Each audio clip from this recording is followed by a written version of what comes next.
नमस्कार बच्चों, मैं राजीव विरमान एक बार फिर से आपका स्वागत करता हूं मेरे यानी आपके अपने YouTube channel Rajeev maths tutorial पर। और आज हम डिस्कस करने जा रहे हैं बच्चों रिमाइंडर थ्योरम की टाइप 8।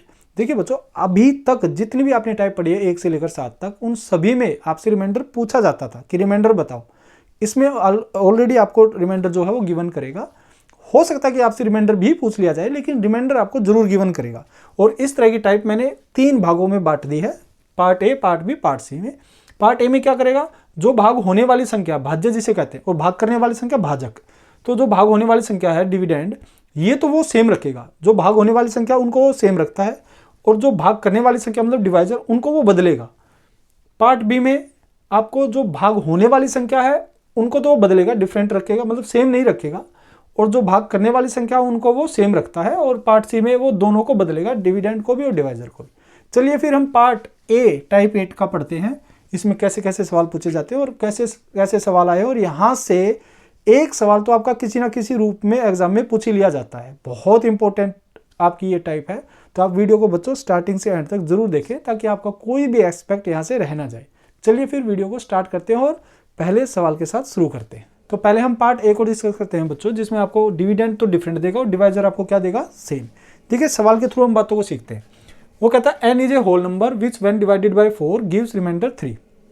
उसने कहा n एक ऐसी संख्या है, n एक ऐसी संख्या है जिसको हम किससे भाग लगाते हैं, 4 से। तो आपका जो रिमाइंडर आता है बच्चों, रिमाइंडर जो आता है वो कितना आता है, 3। ये उसने गिवन किया है। उसने कहा find the remainder when 2n is divided by 4।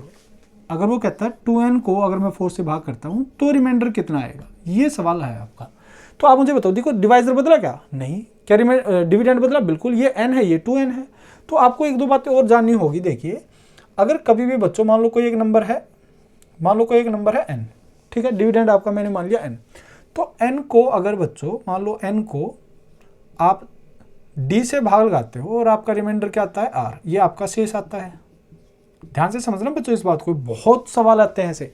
अगर मान लीजिए आप किसी नंबर को डिवाइजर से भाग देते हो, रिमाइंडर आता है आपका r, तो अगर आप इस नंबर को डबल कर दोगे, अगर आप इस नंबर को क्या कर दोगे बच्चों, डबल, और फिर सेम डिवाइजर से भाग लगाओगे, तो आपका रिमाइंडर भी क्या हो जाएगा बच्चों, डबल हो जाएगा। अगर आप मान लो इस नंबर को क्या कर देते हो, आप इस नंबर को आधा कर देते हो, आधा, और फिर डिवाइजर से भाग लगाते हो, तो रिमाइंडर भी आपका क्या हो जाएगा बच्चों, आधा हो जाएगा। अगर आप इसको 3 गुना करेंगे तो रिमाइंडर भी 3 गुना हो जाएगा। अगर आप इसको 5 गुना करेंगे तो रिमाइंडर भी 5 गुना हो जाएगा। मतलब आप जितना भी नंबर को, डिविडेंड को मल्टीप्लाई भाग करेंगे, उतने से रिमाइंडर आपका मल्टीप्लाई भाग हो जाएगा। ऐसा हो सकता है कि रिमाइंडर आपका डिवाइजर से बड़ा आ जाए। ऐसा हो सकता है कि जो रिमाइंडर पहले आता है उसको गुणा करने के बाद या गुणा करने के बाद आपका जो रिमाइंडर है वो डिवाइजर से बड़ा हो जाए। तो अगर बड़ा आ गया तो डिवाइजर से दोबारा भाग लगा देंगे ताकि आपका रिमाइंडर छोटा हो जाए। या फिर आपको मान लो किसी नंबर का स्क्वायर करने पर n, मान लो n है, किसी नंबर को d से भाग देने पर अगर रिमाइंडर r आता है, तो उसका स्क्वायर करने पर, इसका स्क्वायर करने पर जो आएगा रिमाइंडर, तो रिमाइंडर का भी स्क्वायर हो जाएगा। अगर आप उसका क्यूब करते हैं बच्चों, तो रिमाइंडर का भी क्यूब हो जाएगा। बात समझ रहे हो, मतलब जो वो डिविडेंड में करेगा वही इफेक्ट आपका रिमाइंडर पर पड़ेगा। चलिए फिर हम सवालों के थ्रू हम इन बातों को सीख लेते हैं। ये बात आपको याद रखनी है। अब आप कहेंगे सर इस नंबर को 4 से भाग देकर रिमाइंडर 3 बचा है, अगर मैं इसका डबल करूंगा तो रिमाइंडर का भी क्या हो जाएगा बच्चों, डबल हो जाएगा। तो 3 दूनी क्या हो जाएगा, 6 रिमाइंडर बचेगा यहाँ से। जब आप 2n को 4 से भाग लगाएंगे, क्या 6 बच सकता है 4 से? आप कहेंगे नहीं सर, ऐसा हो सकता है कि गुणा भाग करने के बाद आपका जो रिमाइंडर आया वो इस डिवाइजर से बड़ा हो जाए। तो कोई बात नहीं, अगर 6 आया तो आप कहेंगे सर इस 6 को फिर से 4 से भाग लगा दो, तो अब रिमाइंडर कितना आ जाएगा, 2 आ जाएगा। 2 इस सवाल का सही उत्तर है। मैं उम्मीद करता हूँ आपको ये बातें समझ में आ गई होंगी। अगर आप किसी नंबर को डबल करते हैं तो रिमाइंडर भी डबल हो जाएगा, स्क्वायर करते हैं तो रिमाइंडर का भी स्क्वायर हो जाएगा, नंबर को 4 गुना करते हैं तो रिमाइंडर भी 4 गुना हो जाएगा, नंबर का क्यूब करते हैं तो रिमाइंडर का भी क्यूब हो जाएगा। और स्क्वायर, गुणा, क्यूब, डबल, ट्रिपल करने पर हो सकता है जो रिमाइंडर आया आपका वो डिवाइजर से बड़ा हो जाए। तो उस केस में आप डिवाइजर से दोबारा भाग लगाएंगे बच्चों, ताकि आपका रिमाइंडर डिवाइजर से छोटा आए। चलिए अब इस वाले सवाल को आप खुद से एक बार जरूर करने की कोशिश कीजिए। ये आपका CHSL 2014, 2020, CGL mains 2020, RRB NTPC April 2016 में बहुत बार ऐसी टाइप आती थी कि ये सारी ही टाइप आपकी पूछी गई है। ये आपकी SSC डाटा एंट्री ऑपरेटर के 2012 में पूछा गया सवाल था क्या, कि n को 6 से भाग देने पर 4 बचता है, तो 2n को 6 से भाग देने पर क्या बचेगा। आप कहेंगे सर इसको डबल किया है, अगर इसको डबल किया तो रिमाइंडर को भी डबल कर दो, तो क्या हो जाएगा, डबल करेंगे तो आप कहेंगे सर 8 आएगा, क्या 6 से 8 बचेगा? नहीं, तो 8 को फिर से 6 से भाग लगा देंगे बच्चों, तो रिमाइंडर कितना आ जाएगा आपका 2। 2 इस सवाल का सही उत्तर है। इस वाले सवाल को देखिए, आप कहेंगे सर डिवाइजर नहीं बदला ना। अगर डिवाइजर नहीं बदलता तो आसान हो जाते हैं सवाल बिल्कुल। आप कहेंगे सर जो डिविडेंड है वो बदल गया, क्या n से 8n हो गया, इसको 8 गुना कर दिया। अगर नंबर को 8 गुना किया है बच्चों तो रिमाइंडर भी आपका 8 गुना हो जाएगा। आप कहेंगे 8 या 24, 24 यहाँ से मेरा रिमाइंडर बचेगा, किससे? 5 से भाग देने पर। क्या बचेगा? नहीं बच सकता। क्यों? क्योंकि 24 तो 5 से बड़ा है, तो दोबारा भाग चला जाएगा, दोबारा भाग जाएगा तो कितना बचेगा बच्चों? आप कहेंगे सर 4 बचेगा। 4 इस सवाल का सही उत्तर है। 24 5 से बड़ा है तो रिमाइंडर नहीं माना जाएगा, तो हम 5 से दोबारा भाग लगाएंगे ताकि रिमाइंडर 5 से छोटा है। अब आप यहाँ से बताइए, आपने कहा भाई n को 5 से भाग देने पर 3 बचता है, तो n के स्क्वायर को 5 से भाग देने पर कितना बचेगा? या तो आप कुछ भी मान लीजिए, कोई भी आप एक ऐसा नंबर है। इन सभी सवालों में जब भी ऐसे सवाल आएंगे, उन सभी सवालों में आप अपने पास से कोई भी नंबर अगर मानकर करेंगे तो भी सवाल का उत्तर आपका वही आएगा। लेकिन मानने की जरूरत ही क्या है? मानना तो तब पड़ता है ना हमें जब सवाल को करने में समय लगे। जब आपका सवाल ही कुछ चंद सेकंडों में हो रहा है तो फिर आप मानने की कोशिश ही क्यों करेंगे? देखिए बच्चों, अगर n को 5 से भाग देने पर 3 बचा तो n के स्क्वायर क्या होगा? आप कहेंगे सर 3 का स्क्वायर कर दो, तो 3 का स्क्वायर क्या आएगा बच्चों? 9। क्या 9 बच सकता 5 से? नहीं बचेगा। तो 9 को दोबारा 5 से भाग लगाएंगे तो आपका रिमाइंडर आ जाएगा बच्चों कितना? 4। 4 इस सवाल का सही उत्तर है। उम्मीद करता हूँ आपको ये सारे सवाल अच्छे से समझ में आ गए होंगे। मैंने क्या बताया कि जब डिवाइजर तो सेम रखेगा, भाग करने वाली संख्या तो सेम रखेगा। 4 है तो 4, डी है तो डी, 6 है तो 6, 5 है तो 5, 5 है तो 5। कहने का मतलब क्या है? डिवाइजर सेम रखेगा और डिविडेंड आपके बदलेगा। तो ऐसे सवालों में हम किस तरह से अप्रोच रखते हैं। चलिए फिर और ऐसे सवाल देखते हैं जो सवाल एग्जाम में पूछे गए। अब ये दोनों ही सवाल आपके सीजीएल मेंस में पूछे गए सवाल हैं बच्चों। ये 15 नवंबर 2020 में और ये 16 नवंबर 2020 में पूछा गया सवाल है। सवाल क्या है? When x is divided by 31 leaves remainder 17। जब x को 31 से भाग देते हैं, जब बच्चों x को 31 से भाग देते हैं तो शेष कितना आता है? 17 आता है। जब y को 31 से भाग देते हैं तो शेष कितना आता है? 24 आता है। ये मैंने थोड़ा शॉर्ट फॉर्म में लिखा ताकि सवाल जल्दी से लिखा जाए। y को 31 से भाग देने पर 24 बचता है, z को 31 से भाग देने पर 27 बचता है। ये आपको गिवन है, ये इतनी बातें आपको गिवन है। कितना बचता है? 27। तो आपको बताना है कि जब इस एक्सप्रेशन को 31 से भाग देंगे तो शेष क्या होगा।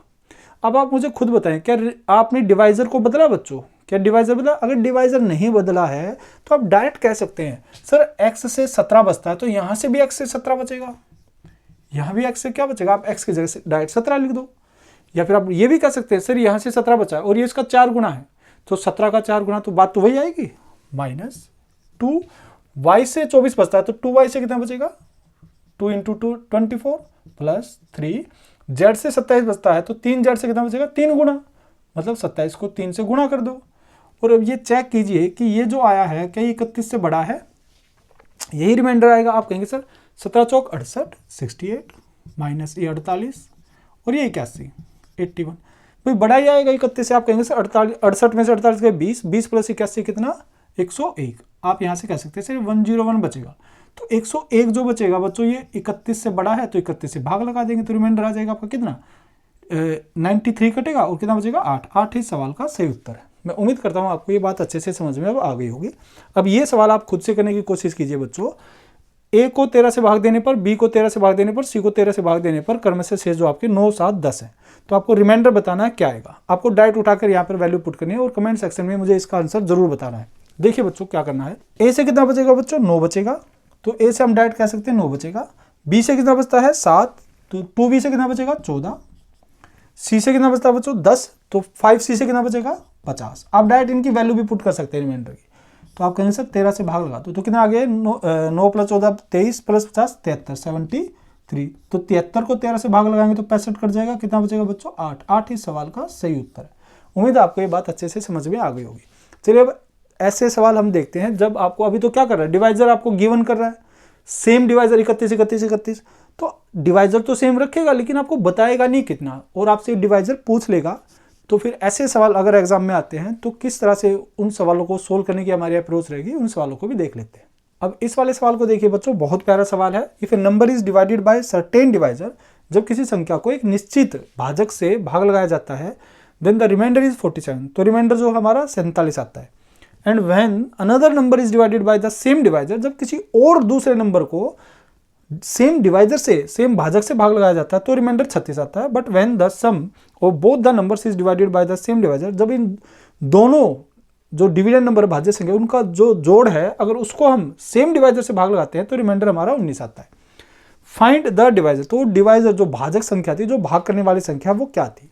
देखिए बच्चों, अगर ऐसा कभी भी सवाल आता है तो आपको क्या करना है, जो मैं मान लेता हूं भाई आपका जो पहला नंबर था वो क्या था, ए, जिसको आप भाग लगा रहे थे, किससे भाग लगा रहे थे, आप मान लो डी से भाग लगा रहे थे, और आपका जो रिमाइंडर आ रहा था बच्चों कितना आ रहा था, 47। ठीक है, मान लो इस यहाँ पे जो क्वेश्चन है वो एम रहा होगा, मैं ये मान लेता हूँ यहाँ पे जो क्वेश्चन है बच्चों कोई ना कोई एम पर गया होगा ये, तो 47 रिमाइंडर है। फिर आप सेम डिवाइजर से ही एक दूसरा नंबर है बी, उसको भाग लगाते हो तो रिमाइंडर आपका कितना आता है, 36। मैं मान लेता हूँ ये आपका जो क्वेश्चन आया होगा एन आया होगा। फिर आप जब भाग लगाते हो किससे, आप भाग लगाते हो बच्चों ए प्लस बी को, इन दोनों संख्याओं को, इनको जोड़ के ए प्लस बी को जब आप भाग लगाते हो, किससे भाग लगाते हो, सेम डिवाइजर से, तो आपका रिमाइंडर कितना आता है, 19 आता है। मान लेता हूँ मैं यहाँ पे जो मेरा क्वेश्चन आया होगा वो क्या आया होगा, तो आपको ये डिवाइजर बताना क्या होगा। तो ऐसे सवालों में आपको क्या करना है, ये जो डिवाइजर आएगा बच्चों, ये जो डिवाइजर आएगा, ये जो ए से रिमाइंडर बचा है, जो ए से रिमाइंडर बचा है, प्लस करेंगे उसमें जो बी से रिमाइंडर बचा है, इसमें से माइनस करेंगे जो ए प्लस बी दोनों से रिमाइंडर बचा है। तो ए से कितना रिमाइंडर बचा है, आप कहेंगे सर 47, प्लस बी से कितना बचा है 36, माइनस जो दोनों से बचा कितना बच्चों 19, और आपका यहाँ से डिवाइजर आ जाएगा। आप यहाँ से सोल्व करेंगे तो आप कहेंगे सर 47 में से 19 गया कितना बचेगा 30, 28, 28 प्लस 36 कितना हो जाएगा, 28 प्लस 36 50, और 6 14 64, 64 इस सवाल का बच्चों सही उत्तर है। जो डिवाइजर होगा, जो भाग करने वाली संख्या रही होगी, जो यहाँ पर भाग दे रही होगी, वो कितनी रही होगी बच्चों 64।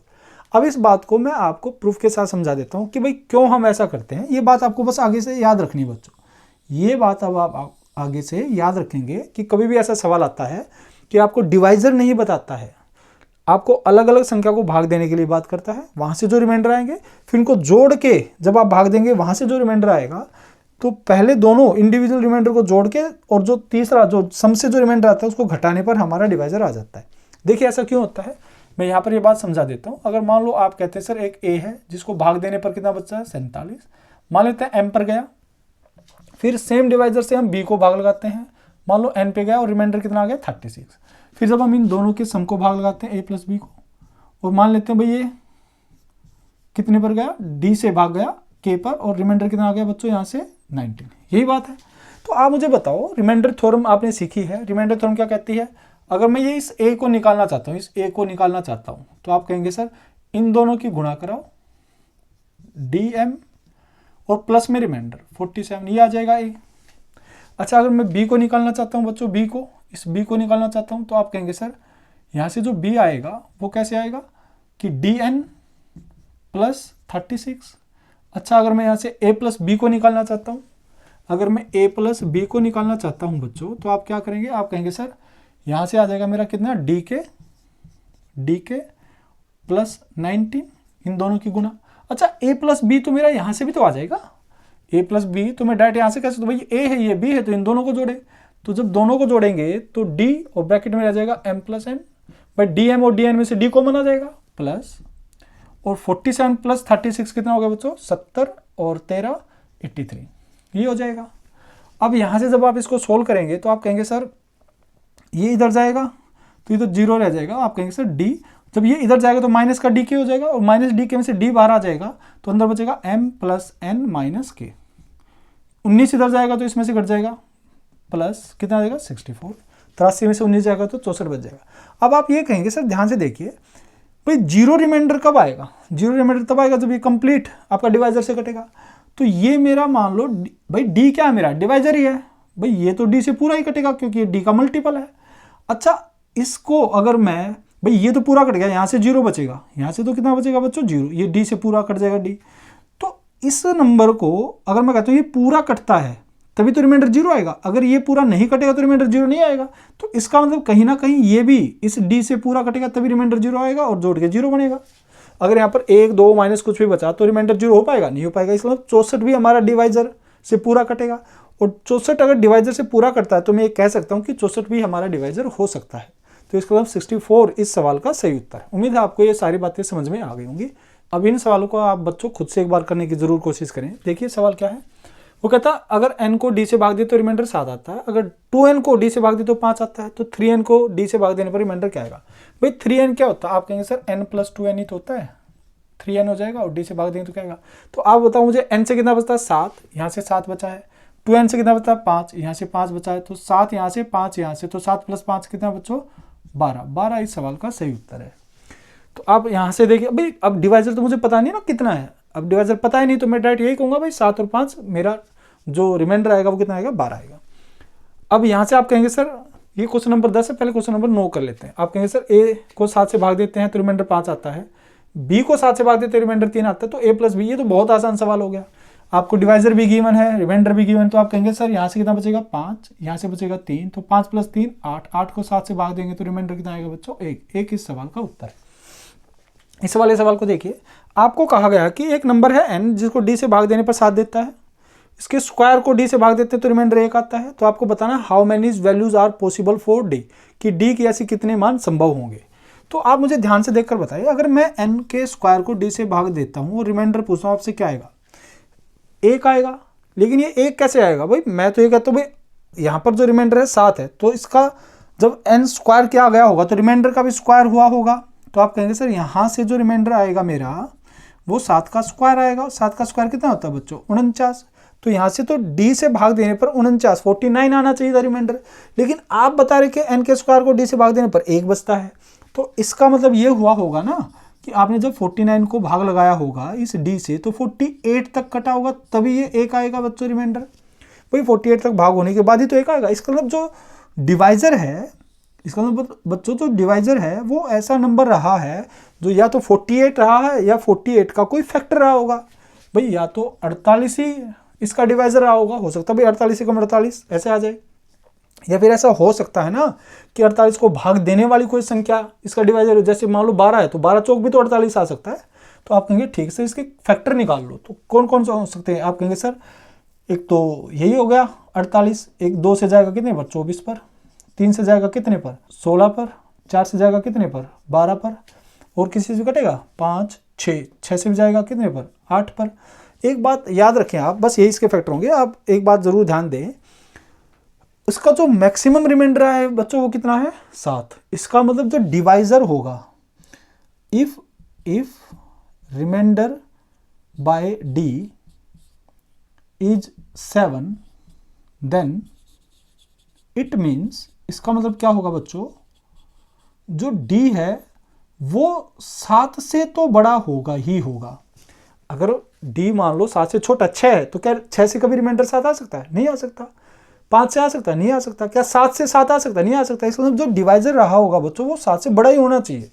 तो 48 को भाग करने वाली वो सारी संख्याएं हमारी पॉसिबल होंगी d के लिए जो 7 से बड़ी है। तो आप कहेंगे सर 8 है, 12 है, 16 है, 24 है, 48 है, कितने हो गए 5 ऐसी संख्याएं होंगी बच्चों जो डिवाइजर पर लगाने से, मतलब 8, 12, 16, 24, 48 इनमें से कोई भी अगर हम यहाँ पर लेंगे तो 49 को भाग देकर रिमाइंडर 1 ही बचाएगा। अब हम पार्ट बी को डिस्कस कर रहे हैं बच्चों, जिसमें आपको डिविडेंड सेम रखेगा और डिवाइजर आपको बदल कर देगा। देखिए सवाल क्या है, a number when divided by 91 gives a remainder 17। एक नंबर है जब उसको हम 91 से भाग करते हैं तो यहाँ से जो हमारा रिमाइंडर आता है बच्चों वो कितना आता है 17। फिर उसने कहा when the same number is divided bye 13, जब सेम नंबर को हम 13 से भाग लगाते हैं तो रिमाइंडर हमारा क्या आएगा। द रिमाइंडर विल बी, मतलब रिमाइंडर क्या है ये आपसे पूछा गया। ये आपका एसएससी डाटा एंट्री ऑपरेटर के 10 दिसंबर 2011 में पूछा गया सवाल है। देखिए जब कभी भी ऐसा सवाल आता है मैं इसको थोड़ा ऐसे लिख लेता हूँ। भाई कोई एक नंबर है, जब इसको 91 से भाग लगाते हैं तो रिमाइंडर कितना आता है बच्चों, शेष कितना आता है। आप कहेंगे सर 17 आता है। तो 13 से भाग देने पर सेम नंबर को रिमाइंडर क्या आएगा। आप मुझे ध्यान से देखकर बताइए कि ये जो 91 जो ये पहला डिवाइजर है बच्चों, ये जो डिवाइजर है ये डिवाइजर इस 13 का कोई मल्टीपल है क्या, इस 13 से कटता है। आप कहेंगे सर बिल्कुल कटता है, 13 सत्ते क्या होता है। अगर ये इससे पूरा भाग होता है तो आप डायरेक्ट क्या करेंगे 17 को ही 13 से भाग लगा देंगे और रिमाइंडर बता देंगे बच्चों कितना आएगा। कितना आएगा 4 इस सवाल का सही उत्तर है। अब ये ऐसा क्यों हुआ, क्यों हमने डायरेक्ट इसको भाग लगाया, क्यों मैं ऐसी बातें कर रहा हूं, आप उस बात को समझिए। मान लो मैं एक नंबर ले लेता हूं, कितना बच्चों 39। मैंने एक नंबर लिया 39 और मैं कहता हूं इसको 8 से भाग लगाओ तो रिमाइंडर आता है 7। क्यों आता है आप खुद बताओ भाई। 8 से जब भाग लगाएंगे आप कहेंगे सर ये 32 तक तो काट देगा, आगे नहीं काट पाएगा, तो कितना बचेगा, 7 बचेगा। मैं कहता हूँ अगर 4 से भाग देता तो कितना शेष आएगा, तो आप कहेंगे सर जहाँ, क्योंकि 8 4 से पूरा कटता है, मतलब 8 4 का मल्टीपल है, तो जहाँ तक 8 ने भाग लगाया होगा वहाँ तक तो 4 भी भाग लगाएगा। भाई 8 ने 32 तक भाग लगाया तो 4 भी तो काटेगा 32 तक। आगे 8 नहीं काट सकता, लेकिन 4 तो आगे बढ़ के काट सकता है, कहाँ तक, 36 तक काट सकता है। तो अगर 4 36 तक काट देगा 39 में से, तो कितना बचेगा बच्चों, 3 बचेगा। और यही बात मैं आपको डायरेक्ट बता रहा था कि ये जो रिमाइंडर बचा है पहले 7, अगर ये इसका मल्टीपल है 8, अगर 4 का मल्टीपल, मतलब ये 4 8 को पूरा काटता है, तो हम क्या करेंगे, डायरेक्ट जो रिमाइंडर पहले बता, भाई अगर ये इसको पूरा करता है तो जहाँ तक 8 ने काटा होगा, 8 के बाद जो 7 बचा, इस 7 में से भी 4 आगे काटेगा, कितना काट देगा, 4 काट देगा, कितना बचेगा, 3 बचेगा। यही मैं आपको समझाना चाह रहा था। अच्छा, अगर ऐसे समझ नहीं आ रहा तो मैं आपको और दूसरे तरीके से बता देता हूँ। क्या, मैं कहता हूँ भाई एक नंबर है, जैसे मैंने मान लिया कोई एक नंबर है n, अगर मैं इसको बच्चों किससे भाग लगाता हूँ, 91 से भाग लगाता हूँ, तो यहाँ पे मेरा कोई ना कोई क्वेश्चन तो आया ही होगा, मान लो तो मैं x आया होगा, तो यहाँ से रिमाइंडर कितना बचता है, 17। फिर मैं जब इसको दोबारा 13 से भाग लगाता हूँ n को ही, मान लेते हैं यहाँ पे जो y क्वेश्चन आया होगा, तो रिमाइंडर कितना बचा बच्चों, ये आपको निकालना है। तो आप कहेंगे सर यहाँ से जो मेरा डिविडेंड बनेगा, ये जो n आएगा, ये कैसे आएगा n, आप कहेंगे सर 91 इंटू एक्स प्लस 17 ऐसे आएगा, ये मेरा नंबर आएगा। अब इसी नंबर को मुझे 13 से भाग लगाना है, तो जब मैं अब इसको 13 से भाग लगाऊंगा तो आप ये नहीं कहेंगे सर ये 13 से तो पूरा कट ही जाएगा 91, यहाँ से तो रिमाइंडर मेरा 0 ही आएगा। अब जो ये बचा हुआ सिर्फ इसी को भाग लगा के रिमाइंडर बताना है, तो आप कहेंगे 17 को 13 से अगर मैं भाग लगाऊं तो मेरा रिमाइंडर कितना आएगा, 17 को 13 से भाग लगाने पर 4। 4 इस सवाल का सही उत्तर था। तो मैंने आपको तीनों तरीके से आपको बताया है। एक तो आपको बताया कि डायरेक्ट आपको क्या करना है। अच्छा, डायरेक्ट जो आया है क्यों आया है आपको मानकर भी समझा दिया और आपको डायरेक्ट कॉन्सेप्ट से भी समझा दिया। तो आगे कभी भी अगर ऐसा सवाल आता है बच्चों, ऐसे बहुत सवाल आपके, अनगिनत सवाल आपके एग्जामों में आए हैं कि इससे इतना बचता है, इससे कितना बचेगा, तो जब भी ऐसा सवाल आता है तो बस आपको देखना भी नहीं है। 99% आपको जो सवाल मिलेगा वो ऐसा ही मिलेगा कि जो पहला डिवाइजर होगा ये इसका कोई ना कोई मल्टीपल होगा। ठीक है, तो आप डायरेक्ट शेषफल को भाग लगाइए और अपना रिमाइंडर बता दें क्या होगा। अब इन सभी सवालों को बच्चों आप खुद से एक बार जरूर करने की कोशिश कीजिए, बहुत आसान सवाल है। देखिए सवाल क्या है, मैंने शॉर्ट फॉर्म में लिखे आपके लिए कि जब किसी संख्या को 387 से भाग लगाते हैं तो 48 आता है, तो उसी संख्या को 43 से भाग लगाएंगे तो क्या आएगा। तो जब भी ऐसे सवाल आते हैं तो ये जो नंबर पहला डिवाइजर ये इससे पूरा करना चाहिए, तो ये 100% आपको करता हुआ मिलेगा। आप डायरेक्ट बस आंसर बताएं, 48 को 43 से भाग लगाएं तो कितना बचेगा बच्चों, 5 बचेगा। अच्छा, इसमें इससे 65 बचता है तो 31 से कितना बचेगा। तो मैंने आपको बताया जब भी ऐसे सवाल आएंगे तो इन 100% ये इसको काटता हुआ मिलेगा। जो नहीं काटेगा वो जो सवाल होंगे वो भी मैं आपके लिए लेकर आऊँगा।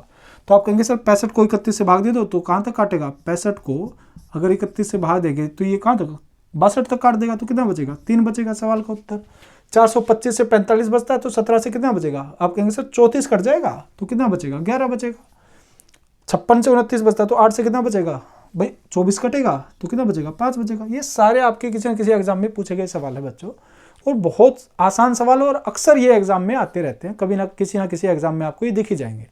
चलिए फिर जो यहाँ से जो अच्छे सवाल आपके बन सकते हैं उन सवालों को हम लेने की कोशिश करते हैं। पार्ट बी का ये बच्चों आखिरी सवाल है। सवाल क्या है देखिए, when a certain number is divided by 6 and 9 separately leaves remainder A and B respectively, कि जब किसी एक निश्चित संख्या को 6 और 9 से अलग अलग भाग दिया जाता है तो वहाँ से ए और बी उनके क्रमशः शेष होते हैं। How many different values are possible for modulus A minus B. तो आपको बताना है कि जो ए और बी का जो डिफरेंस होगा वो कितने उसके मान संभव हो सकते हैं।